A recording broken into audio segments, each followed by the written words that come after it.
Give me a second here.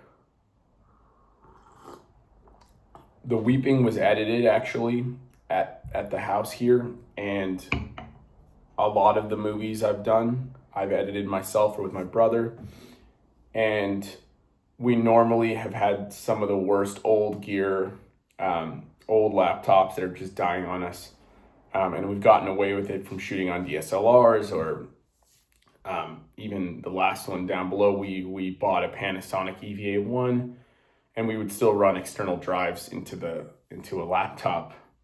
But on the weeping, thanks to our great cinematographer Dan, we leveled up. We shot the opening on an Alexa 35, and then the rest was on a mini Alexa, which is fantastic, and the shots look great.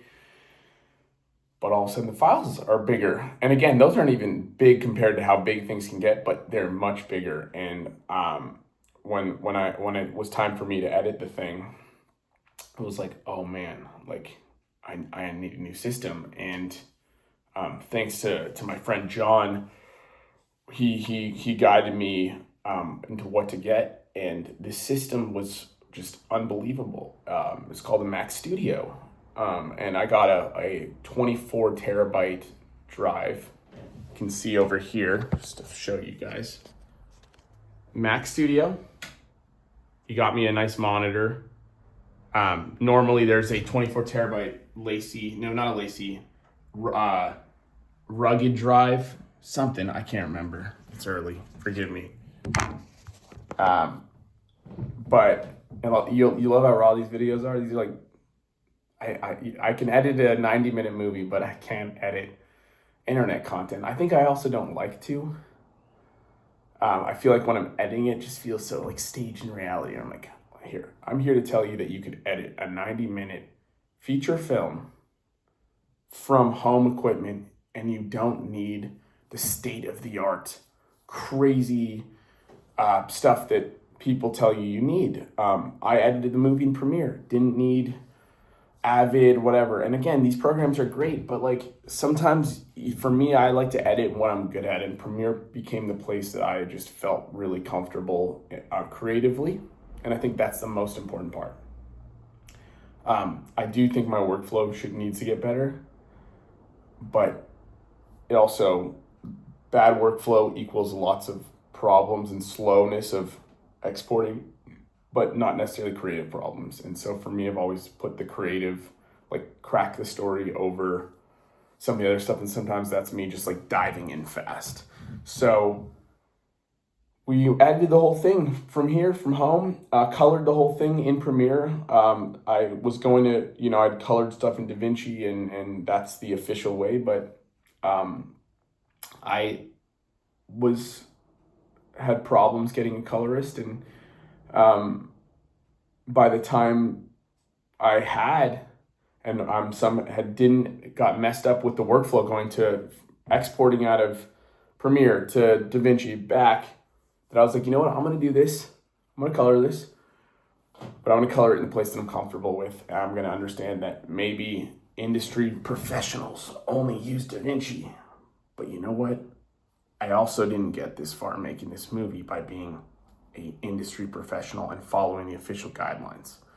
And I think that's one of the things, if you've made it this far in this video, that it's an imposter feeling that people are doing it this way, this is the standard way, and if you're not doing this way, then your stuff isn't real, you're not legit, you're not this and that. And a lot of those things, they just require more resources. So someone's like, you should get a real VFX person, a real colorist. It's like, do you know how expensive those people quoted me at? Like, they wanted more money than the entire post-production budget. And it's like, no. And then you're like, well, what am I gonna do? Oh, well, just, you can't color. It's like, no, I'm gonna color this thing. And then you color it and be like, don't even notice. They're like, wait, how did you make that stuff? It's like, because I love this movie, I care about this movie, I sat with it long enough, and I'm just gonna keep coloring until it feels good to my eye and not the color chart. And by the way, I'd love to work with a great colorist, but it seems to me that you need a great big budget to have a great editor and a great colorist, because the workload is so high that the people who are very talented have been scooped up and they have big rates, and then it's hard to find unknown ones because you're handing over your movie and a lot of time and a lot of reliability. Will this person deliver, or will they burn 3 months of your time? All to say, this is a video about how we used a home system to edit a 90-minute movie. And I was also, I'm not a paid Apple shill, but I will say Mac Studio did not crash on me once. And I was so nervous as I started slamming this timeline with 50, 60 video layers, audio. This is the bad workflow, but layers on top of each other and this and that. Then I started creating some of my own effects and things and doubles, triple superimposed and things with the creature and the monster. And it still kept going all the way. Then I exported my full master, 460 gig master file. This computer spit it out in 85 minutes. I'm like, this is unbelievable. So thank you, Mac Studio. Thank you, John Dong, for helping me set up my system with my fun little mouse. It got me hooked on this thing. See? It's pretty cool. And I'm a Mac Studio guy, and I think part of the reason why I'm excited to start the next one, I was like, oh, I like editing now. I like editing when I have a system that can keep up with my, like, what I want to do. Where I'd spent years editing stuff and start doing ambitious things, the system starts getting slow, and so that part can get almost more frustrating than the actual editing part. So anyways, The Weeping was edited, a 90-minute horror feature was edited on a Mac Studio with a 24 terabyte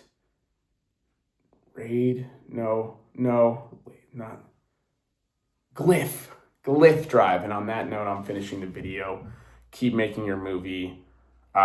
It's just, you just got to make them the way you can in the moment, and don't worry if you're not official, because I still don't feel official. Maybe I'll never will. But I just love making movies. I love the process of turning an idea on the page into film, and to see those early dailies is like the juice for me. So, okay.